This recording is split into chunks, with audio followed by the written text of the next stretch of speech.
I have come here to chew bubblegum and kick ass. And I'm all out of bubblegum. Fala pessoal, Leonardo voltando com mais um vídeo. Eu não sou Estelar, que obviamente ela não é. E a pergunta ganha até mais força.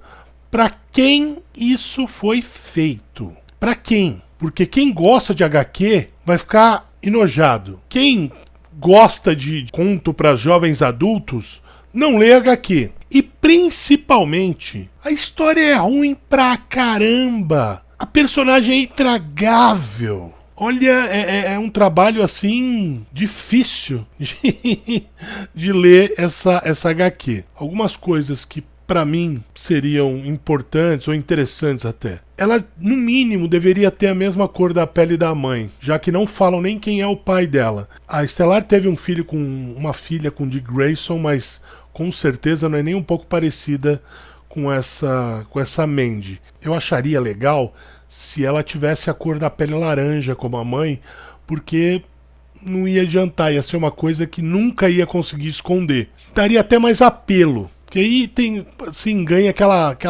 sei lá, é uma característica que ela não poderia esconder. Não adianta pintar cabelo, não adianta fazer nada, que você vai ter a pele laranja o resto da sua vida. Nessa página a gente começa a pegar nojo da personagem. E esse desdém dela pela mãe é completamente incompreensível. A Estelar, ela é legal e alegre o tempo todo. O que faz a Mandy só parecer uma aborrecente, mas aquelas aborrecentes insuportáveis. E o pior, sem justificativa. Apesar da minha mãe não falar mais da minha aparência... Aí a Estelar, né? Você tem lição de casa? Sim. Tá bom. Boa noite, mãe. E aí ela sai comendo um cookie. Igual o Cookie Monster lá, o monstro do biscoito. E aí ela continua. Ela não gosta da minha aparência desde os meus 12 anos. Ela usa menos de um palmo de tecido para trabalhar todos os dias, mas sou eu que se veste estranho. Detalhe, um ponto importante é que a Estelar, ela absorve raio ultravioleta do sol. Faz parte dela. E ela precisa absorver esse tipo de energia. Por isso que ela usa pouca roupa. Mas a filha dela tá cagando e andando. Seria muito mais bacana se a mãe dela ficasse doente o tempo inteiro do que andar com uma mini saia e ter corpão. Imagina? E aí nessa outra página é um negócio meio incompreensível. A Mandy obviamente é rica, porque a HQ trata a Estelar como uma celebridade, uma supermodelo, principalmente em comparação com os outros super-heróis. Então você pensaria que a Mandy não tem problema financeiro nenhum, diferentemente do que um monte de jovem teria, ainda mais nos Estados Unidos, onde as faculdades são todas pagas. Até faculdade comunitária é paga, mais barato, mas é paga. Lá se vira. Se você quer estudar numa boa universidade, ou você ganha uma bolsa por ser um excelente aluno, ou você ganha uma bolsa por saber arremessar uma bola, ou você gasta dinheiro. Então para um monte de gente, realmente é um negócio difícil. Mas ela não. Ela quer... A professora fala, né? Uma faculdade é o próximo passo. Pra ficar devendo dinheiro o resto da minha vida... Mandy, olha, essa ideia de que todo mundo tem que fazer a mesma coisa pra ir pra frente é um golpe, sem ofensa. Tá de brincadeira, né, meu? Aí nessa página ela fica reclamando do fato de ser filha de uma celebridade, no caso de uma super-heroína. Como se fosse desculpa pra ela ser essa cuzona que ela é o tempo inteiro. Obviamente que pra uma criança não deve ser nada fácil ser filho de uma celebridade, ser filho de alguém famoso. Mas, não é como se a mãe dela fosse uma cuzona. Muito pelo contrário. A mãe dela é uma super heroína, super amável, super gente boa, uma puta mãe legal. Então, né, E aqui um quadro da Estelar chutando o rabo de todo mundo e sendo heroína. Uau! Onde está sua mãe? Ela está ocupada. Aí presente de aniversário é um pão molhado tamarano. Cara, é uma coisa cultural. Tá, beleza. Esse quadro não... Uma criança, obviamente, ia sentir vergonha. Mas é foda, assim, juntando com as outras coisas. Além de tudo isso, ela tem vergonha da própria cultura. Da cultura de onde ela veio. Não é uma coisa só. É uma junção de tudo que é zoado. Por que ao invés de falarmos sobre doença mental, não falarmos sobre Ofélia, escrever sobre ela? Meu, Ofélia, ela é a personagem suicida no Hamlet de Shakespeare. Aí essa parte doeu, mas doeu muito. A Mandy manda: isso, porque eu acho que a peça seria muito melhor escrita por uma mulher. Hamlet, Shakespeare. Hamlet, Shakespeare. Óbvio que a peça ia ser muito melhor escrita, a personagem ia ser muito melhor escrita por uma gordinha gótica, aborrecente, chata pra cacete. Vai ser óbvio. Oh, óbvio. Essa página praticamente fala sobre Hamlet e a Ofélia e como Hamlet é um aproveitador da grande Ofélia, blá blá blá blá blá blá. Eu achei que você tinha comido pizza. Eu comi. Meu nome é Mariko Tamaki e como eu sou uma escritora horrorosa, a gorda, a principal coisa que a gorda faz é comer o dia inteiro. É comer o dia inteiro. É comer o tempo todo. Essa é a característica dela. Juntamente, óbvio, com ser a pessoa mais escrota do mundo. Ela consegue, inclusive, ser mais escrota do que a Brie Larson. Mas, meu, todo mundo, os personagens são todos uma dimensão só. A única que parece ter 3 dimensões é a Estelar. Mas mesmo assim, ela não tem 3 dimensões. Pelo menos nessas páginas que eu li. Meu Deus do céu, vai ser picareta assim lá no inferno, meu. Aí o Asa Noturna fala sobre a Estelar ter prendido uns bandidos e tal. E a Estelar imediatamente já elogia a filha pro Asa Noturna, falando que ela é uma estudante excelente. E aí o bicho do mato sai correndo e reclamando. Nesse, basicamente, todo mundo é irritante. Claro, ela não, né? Ela, claro que não. Aí, meu, menina tosca de colégio zoando ela. Aí adolescente sendo adolescente, ou seja, se pode zoar com alguém, vai zoar. E aquele negócio, das duas uma, ou você sente e chora, ou você toma uma atitude. Eu sempre escolhi tomar uma atitude. E não tô nem falando de questão de violência. Vinham me zoar, eu zoava mais. Assim, eu tinha resposta pra quase tudo. Aí, meu, que pose é essa? A escolha dessa pose nesse desenho é tão bizarra. Ela é de uma escrotina. Que pose é essa? O que essa pose agrega à história? Se fosse como se fosse a distância, mostrando a cena inteira, mostrando... Meu, teria um impacto muito maior do que essa coisa ridícula. Aí, de novo, adolescente sendo adolescente. Por que, de repente, você fica se metendo na minha vida? Porque é o que bons pais fazem. Não, não é. Por mais babaca, escroto, idiota que um adolescente seja, quando ele tem pais que são amorosos, apesar da raiva que sente, normal, de ficarem se metendo na sua vida porque se acham adultos e acham que pai não sabe de nada, mãe não sabe de nada, essa mina ela extrapola todos os limites imagináveis para isso.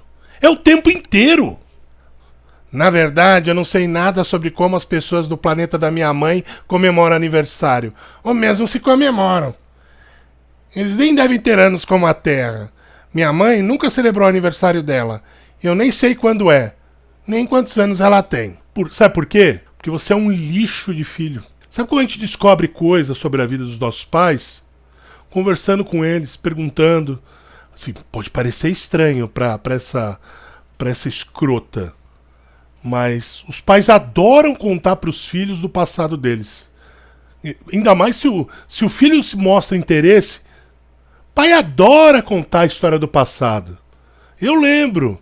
Meu pai contava, eu ficava perguntando, horas a gente ficava conversando. Eu sabia de muitas coisas do passado do meu pai. Mas por quê? Porque eu me interessei por isso. Eu não era uma criança nem um adolescente escroto. E isso aí vai mais do que a adolescência. Porque você começa a ter curiosidade sobre a vida dos seus pais quando você ainda é criança. E ela já é uma adolescente. Ou seja, ela era uma criança escrota também. Então a desculpa não são nem os hormônios da adolescência. Ela é um ser escroto. Porque nunca se interessou pela vida da mãe. Como é possível um negócio desse? Como é possível alguém escrever um livro desse? E fazer com que essa seja a sua heroína do livro. Esses salgadinhos são pros meus amigos. Os amigos, tá. Amigo nada, é pra ela comer. Sério, olha a bunda do Asa Noturna, cara. Olha a bunda do Asa Noturna. Não contar pros outros que a sua mãe é uma heroína seria crível e compreensível se antes, logo no começo, ela não tivesse dito, tivesse demonstrado que desde quando ela era muito novinha, todo mundo sabia da mãe dela e ficava perguntando se ela tinha poder, quem era o pai dela, os novos titãs, blá blá blá blá blá blá blá blá blá blá blá. Outra coisa de escritor picareta, não lembro o que escreveu na primeira página. Ela não releu o texto dela? E o editor? Não viu isso também? Aqui a Lady Mandy fala pra amiga, namorada dela, que a vida dela é um monte de piroca. Uma Lady mesmo. A Estelar sendo uma mãe do caralho de novo. Aqui. Isso não é um discurso idiota de super-herói. Você não sabe o que é tentar fazer algo que você não consegue. Porra, isso é a vida de super-herói. Vencer obstáculo. Achar formas de resolver problemas que parecem insolucionáveis. Meu, isso é o que super-herói faz. Porque se super-herói não fizesse isso, qual seria a graça de ler a história? Se não tem um risco, não tem você não sente que o personagem corre o risco de perder, a história fica chata pra cacete. E é por isso que super-herói existe há mais de 80 anos. Isso é ser super-herói. Essa Mariko Tamaki, ela é a escrotice em pessoa. Ela tá no ramo e ainda assim não entende o básico do que deveria ser a profissão dela. Escritora de HQ. Não entende o básico de um super-herói. E não entende o básico de um ser humano. Aí, finalmente, ela fica curiosa em relação à mãe. E aí a Estelar conta como a irmã dela conquistou o planeta, o Tamaran, prendeu e ela teve que fugir de lá. Ela perdeu tudo e ela teve que fugir do planeta de origem dela. E aí aquela coisa, né? No final ela reconciliando com a mãe, blá blá blá blá blá blá blá blá blá. Mas o que é importante numa história? Que outra coisa que a Mariko Tamaki não entende é a jornada, certo? O que faz você pegar um livro pegar O Senhor dos Anéis, que tem 1.300 páginas, e ler do começo ao fim? O que faz você pegar e ler um Musashi, que também deve ter em torno de 1.500 páginas, do começo ao fim? É o fim? É o final feliz? Não, é a jornada. E essa mulher não entende isso, porque ela fez a jornada uma coisa insuportável para qualquer leitor, até para o público-alvo doente dela. Quem que vai aturar uma aborrecente dessa? E detalhe, é o pior estereótipo de adolescente que existe. Você tem adolescente babaca, você tem adolescente bacana. Ela não é babaca, ela extrapolou, ela é escrotice em pessoa. O que vai fazer alguma pessoa ler? O que faz uma pessoa contar para outra, lê isso aí? Como eu comecei agora esses vídeos da Biblioteca Nerd, recomendando livros. Quem vai recomendar um negócio desse? Ninguém. Nem o Justiceiro Social tem coragem de recomendar um negócio desse. Essa Mariko, ela é uma pessoa tão insuportável, tão medíocre, que ela acha que pessoas normais em crise agem dessa forma. E aparentemente o grande problema da Mandy é ela ser uma mestiça, ou ser uma filha de super-herói, ou a mãe dela ser gostosa, respeitada e do caralho. Você não consegue saber, porque é tudo isso ao mesmo tempo. Então, se o foco da história, ela tivesse a pele laranja, por exemplo, e o foco da história fosse uma questão de raça, seria legal. Mas não nesse nível de escrotice. Porque ninguém tem desculpa pra ser escroto nesse nível. Se essa HQ fosse um filme, eu sairia antes da metade do filme. E eu tive uma reação muito similar assistindo o Rua do Medo, o primeiro filme do Netflix. Eu sei que ele é baseado em uma coleção de livros, e os livros são aparentemente do caralho, são livros para adolescentes e são livros conhecidíssimos, a molecada adora esses livros. Mas qual o problema, eu que não conheço o material de origem, em relação ao filme? A protagonista era a pessoa mais escrota e insuportável do mundo. Ela atacava todo mundo o tempo inteiro. E aí com 40 ou 50 minutos de filme, eu já tava me forçando a assistir. Aí quando deu próximo de 1 hora, que ela roubou, acho que ela roubou a arma do policial e não sei o que, e continuou tratando as pessoas feito lixo, eu falei assim, não, chega. Apesar de eu querer saber o que tá acontecendo, por que estão aparecendo esses mortos-vivos e tudo mais, por que o cara do nada despirocou, qual que é a história, se é uma bruxa, se não é, se é uma maldição, e eu realmente estava curioso, eu fechei o filme, eu saí do filme. Se fosse outro caso, provavelmente eu procuraria o livro para descobrir essas respostas. Só que é uma coletânea de vários livros com várias histórias e pelo que eu vi, esses filmes, na verdade, pegam pinceladas de algumas histórias diferentes e estão incluindo um monte de coisa. A tal da cidade de Sunny Valley não existe e tudo mais. Então o filme mudou bastante a história. Ou de procurar saber o que acontece naquele filme. Porque a personagem é insuportável. Você não pode ter um protagonista insuportável. Você pode ter um protagonista que é chato. Você pode ter um protagonista que é arrogante. Você pode ter um protagonista que é irritante. Mas você não pode ter um protagonista que é tudo isso ao mesmo tempo. E o tempo inteiro trata os outros mal.